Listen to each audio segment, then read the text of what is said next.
Huge shout out to today's sponsor. Absolutely nobody.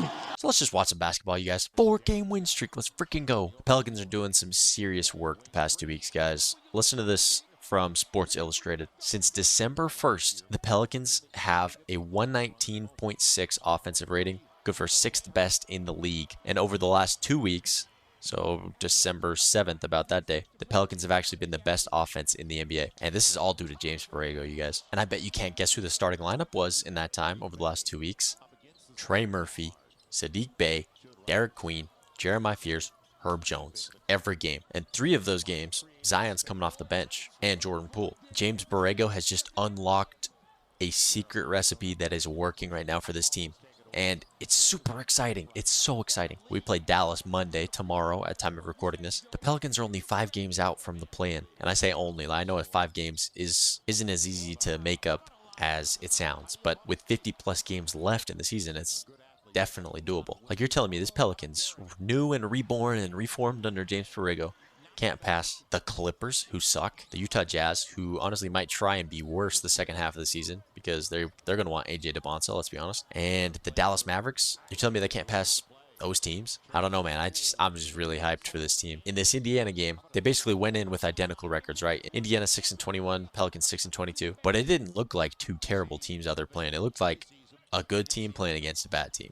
Right? The Pelicans did not look like this Indiana Pacers team. They weren't on the same level. And I know it's just an off year for the Pacers, so if I get Pacers fans in here, I love you. I feel bad for you, right? I hope Hallie recovers and comes back soon. But if you're the Pelicans, you're looking at this like this roster is actually working out pretty well right now. The offense is insane. The defense is improving and improving over time. And I think James Borrego still has less than 10 practices under his belt with this team, right, as the head coach. So all I'm saying is we're trending upwards in the right direction, and it's looking good. It's looking great for the Pelicans. Now let me give you a few stats for this game, and there's one outlier, some interesting ones. But starting with the starters, Trey Murphy, 17 points, 6 rebounds, 4 assists. Saddiq Bey, 18 points, 5 rebounds, 3 assists. Derek Queen, 17 points, 10 rebounds, 4 assists. Dude, they are just productive. The real story of this game, actually, and I owe an apology to Zion Williamson. The real story of this game was Zion Williamson. He came off the bench like he's been doing the past few games. He only played 23.5 minutes, so he wasn't even in for half of this game. And he had 29.7 rebounds. Huge scoring lift off the bench. Even Jordan Poole coming off the bench, 16 points, 2 rebounds, 6 assists. I just love the way these guys are playing, man. And it seems like Zion, if you watch Zion and Jordan Poole talk in interviews, they seem fine. You know, they realize that this starting lineup is really putting in the work right now, and they were carrying them while they were both out injured. They're content. It seems like they're content. You know, they're not upset with their diminished role right now. And if you can have that, those guys bought into these new minutes and this new expectation for this team from Coach Borrego, man, it feels good. Man, it feels good. And one thing I want to point out, they're so young. I think the oldest Pelican in this game is 27 years old. What are we talking about? They're starting 2 rookies, and they have the best offense in the NBA the past 2 weeks.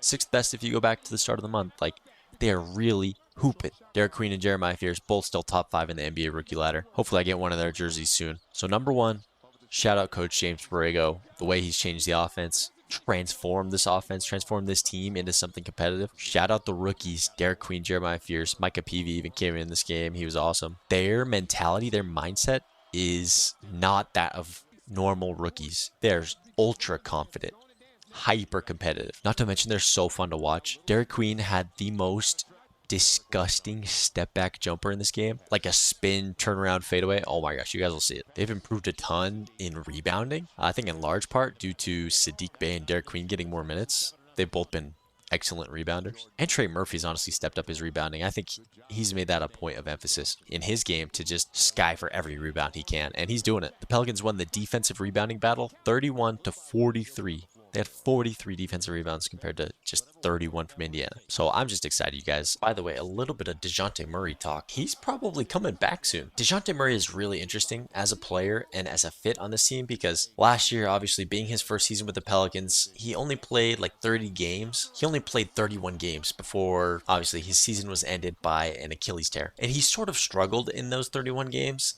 He still averaged like 17.5 points per game, but he didn't shoot it very well. He shot like 30% from 3, 40% from the field. His rebounds were good, his steals were good, his assists were good. But the thing I think that he struggled with the most, and one of the reasons I think he could be better on this team this season is he had to rely so much on his jump shot just because of how stagnant the offense was. Most of the time it was him playing next to Brandon Ingram, and we know Brandon Ingram likes to take mid-range jumpers, right? And DeJounte Murray kind of likes to take mid-range jumpers a little bit too much as well. But this team is shooting more at the rim than any other team in the NBA. That's since James Borrego took over. I think DeJounte Murray's shooting issues that he dealt with last season would be much less of an issue under this offense and this scheme. So when he comes back, I expect him to be facilitating a lot just like he was last year, playing even maybe better defense, right? Because he's going to be able to focus more on that side of the ball, likely coming off the bench with Zion and Jordan Poole taking a lot of shots, and then he can just focus on timely cuts, getting to the basket when he needs to. So as long as he's mentally and emotionally willing to not be like the star player like kind of viewed himself as in the past, he definitely can fit on this team. He 100% can fit on this team. I mean, his biggest concern was three-point shooting, but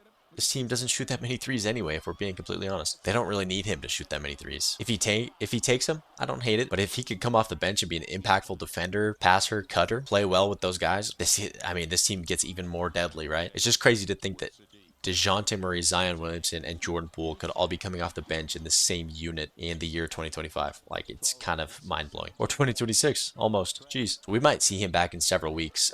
James Borrego was asked about it in a practice the other day. He said, you know, I can't give you a timeline. Like, I don't know the timeline. But he's made a lot of great progress, and it's pretty impressive to see what he's doing at this stage in his recovery. And they expect to get him back soon. So I like DeJounte Murray. I think he's a good locker room presence, even though he could be a little bit petty to certain guys in the NBA who he doesn't like. But hey, he's on our team. We claim him. So hopefully we see him back sooner rather than later. I'm rooting for DeJounte Murray. Maybe leave a comment down below what you think about this. Who is your favorite player on the Pelicans right now? I want you to let me know down in the comments. By the way, you've probably noticed I respond to every comment. I look at every comment. If I don't leave you a message in response, I'll like your comment.